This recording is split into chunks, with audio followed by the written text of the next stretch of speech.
বিহারে যে নির্বাচন হয়েছিল সেখানে এই মুহূর্তে গেরুয়া ঝড়।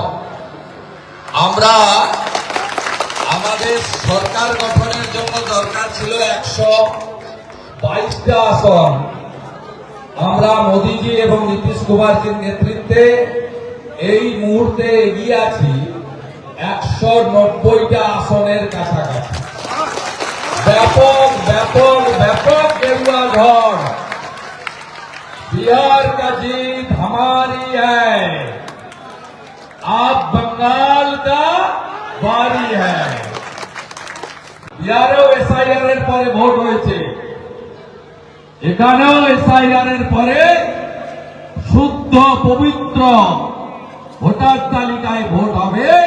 2021-এ নন্দীগ্রাম যা করেছে 2026-এ গোটা বাংলা তাই করবে।